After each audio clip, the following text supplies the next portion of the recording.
Good afternoon, friends.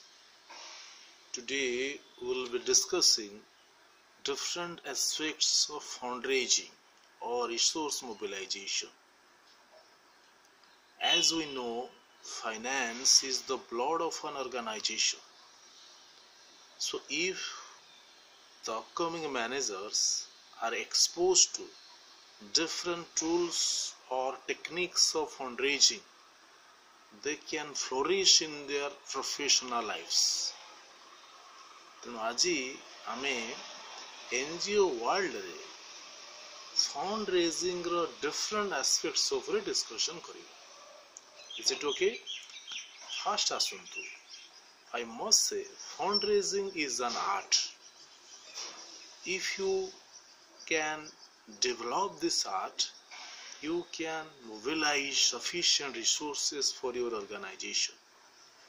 Again, as far as development sector or NGO sectors are concerned, there are basically three areas from which you can mobilize your funds or resources. First area is donation. Second area is selling certain products or services. And third area is grants. Is it clear? So we will be discussing each of these areas. Again, as long as you are a small organization, you must know how to mobilize resources by encashing donations.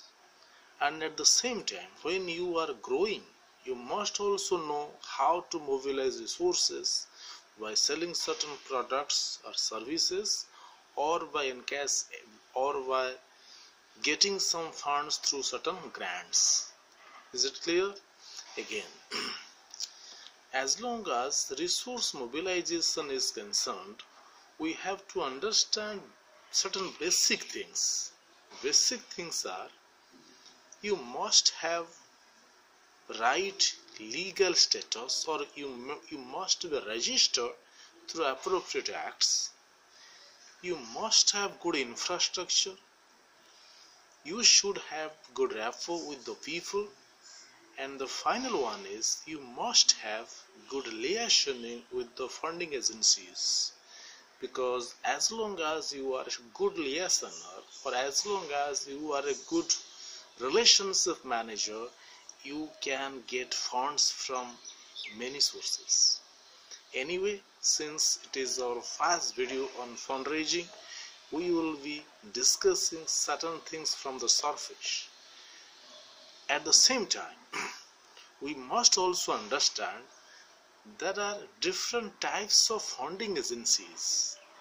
So when we are speaking about funding agencies, we need to understand that there are basically 5 types of funding agencies. First category is international organization. Second category is foreign government or government organization. Third category is foreign NGOs. The fourth category is Indian government and government organizations. Last category is Indian NGOs and business houses. So these are the 5 important types of funding agencies available to an NGO. We will discuss each of these types specifically or in an elaborative way. Let us look at the first category. The first category is international organization. Under international organizations, we are including, for example, we are including European Commission. We are including ICEF, Indo-Canadian Environment Facilities. We are including UNESCO. We are including United Nations Food and Agricultural Organizations. So they are basically international organizations. We cannot call them as government organizations. We should call them as international organizations. The second category is foreign government and government organizations. They are purely government and at the same time they are foreign. For example, we can speak about DFID, we can speak about Danida, we can speak about GATE, that means German Appropriate Technology Exchange. We can talk about German Agro Actions. So they are government and at the same time foreign. So that is why we call them as foreign government and government organizations. The third category is foreign NGOs. Foreign NGOs acting as a funding agencies for small NGOs. For example, under this we can speak about CARE, we can speak about Oxfam. They are primarily foreign NGOs acting as a funding agencies. Next category is Indian government and government organizations. Under this we are including many ministries. For example, Ministry of Environment, Ministry of Education, Ministry of HRD, Ministries of Non-Conventional Energy Sources, Ministry of HRD. So they are the ministries. And if we speak about government organizations, we can speak about IREDA, Indian Renewable Energy Development Agencies. So they are all coming under government, Indian government and government organizations. Then the fifth category is Indian NGOs and business houses. Under Indian NGOs, we may be including JRD Tata Trust, Modi Charitable Trust, Sir Sri Doravji Tata Trust. So different types of trust, they are also acting as funding agencies for small NGOs.